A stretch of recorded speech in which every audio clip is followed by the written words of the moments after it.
चलतु आज माटी हांडी मटन बनैबा। माटी हांडी मटन बनैया पई मु 1 किलो मटन आनी। मटन करी बनैया पई बोलिकी ता पई गोटे मसला प्रस्तुति करिया।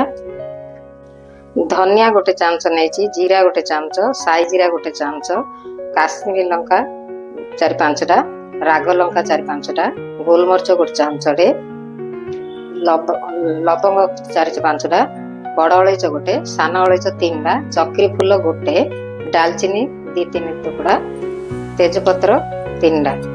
चलतु एबे मसला प्रस्तुति करिया।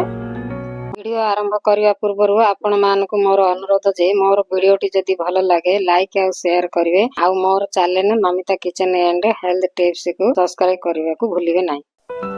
एपटे मु ताई बसैची, ताई टिके ताती हेलानी। आकु एबे लो फ्लेम रे टिके हल्का भाजिया, बेसी भाजियानी। मसला को जदि बेसी भाजी देबे तो पोड़ा वासना हबो, भल लागियो, फ्लेवर किछि भल लागियोनी। जस्ट टिके हल्का हल्का भाजिया। मसला भाजी हेलानी। एबे गोटे प्लेट को आकु काट दबा। ये ठंडा हला परे आमे ग्राइंडर करके आनिबा। एबे मसला ठंडा हे हेलानी। एबे आकु ग्राइंड करके आनिया। देखंदु एबे मसला ग्राइंडर करके आनली, पूरा फाइन पाउडर हेची। आपण माने चाहिले हेमदस्ता रे भी कुटी के परिवे।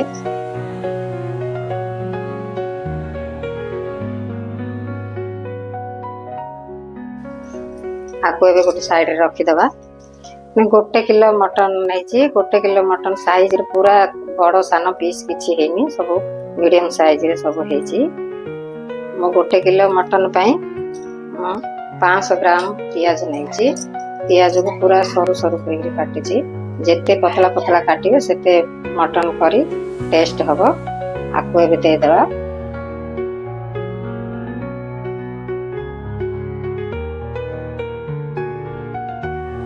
आकु एबे भलो भाबरे मिक्स करिवा, तळ ऊपर करगिरी। एबे आइरे सब गोटा मसला दबा। गोटा मसला रे मुनेछि तेजपत्र, डालचीनी, राग लंका 3-4टा, जावित्री गोटे, गोलमरच 8-10टा, लवंग 3-4टा, बड़ अलैच 2टा, सान अलैच 3टा, आउ स्टार फूल गोटे। एतिके सब देदा। हल्दी गुंड गोटे 1/2 चामचडे, लूण गोटे चामचडे आ अधुडे 1.5 चामच, अदा रसुण पेस्ट।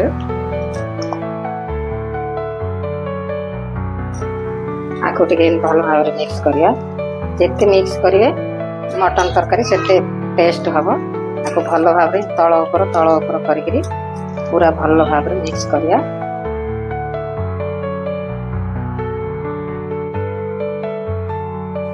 एबे जो भाजी रखी मसला सब दे दबा। तेल को गरम करके रखी थी। एबे से तेल दबा।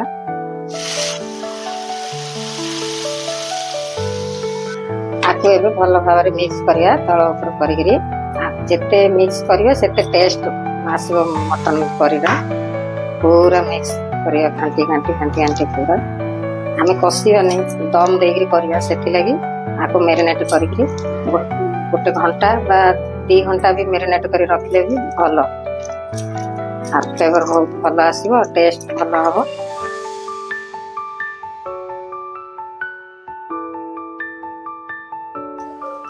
एबे ये हे गेला। आकु कोन करिया, घोड़ेगिरी 1 घंटा डे रेस्ट छाड़ दबा मैरिनेट करके।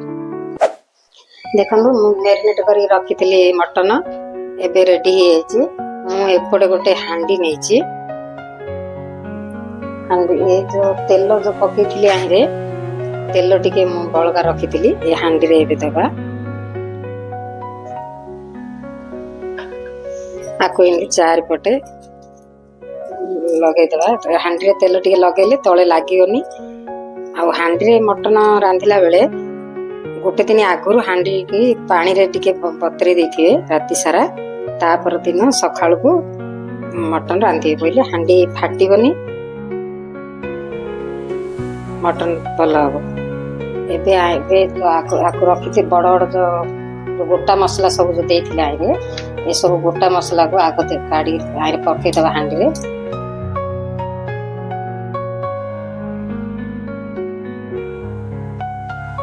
मुझे मटन को 3 भाग करके देवी।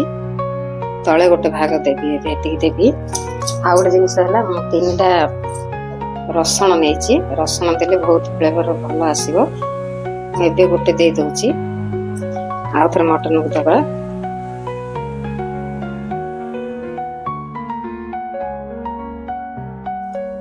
आ गोटे रसुण दबा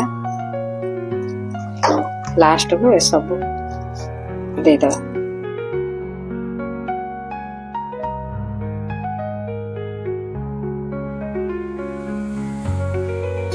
ये ऊपर गोटे दे दबा।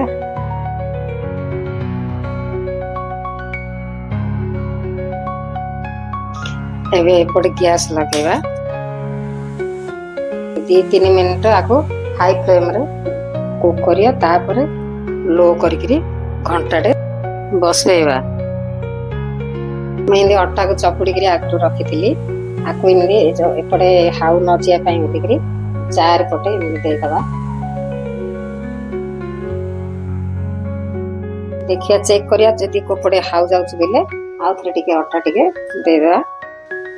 आमे जमा पानी दबानी मटन रु पानी बाहर से पानी रे ही सीझी जीवो। यदि भल मांस हेथियो बोले घंटा रे सीझी जीवो नाले काढिला परे देखियो जदि न सीझी थियो बोले आउ थरे गोटे 10-15 मिनिट लो फ्लेम रे बसई देबे।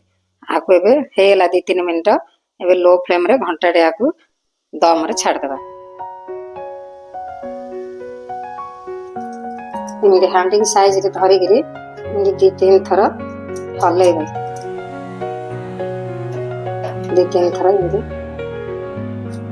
हले हले रखिबे। एबे घंटा डे हेला एबे आको काढी आबे सब।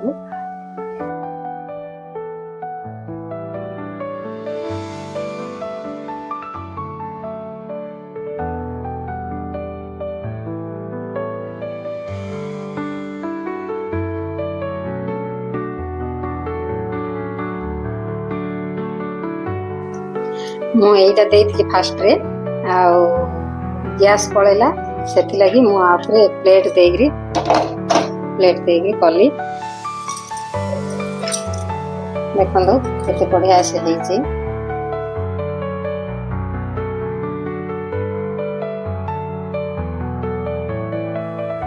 सिझी जाइछि वासना तो बढ़िया होछि।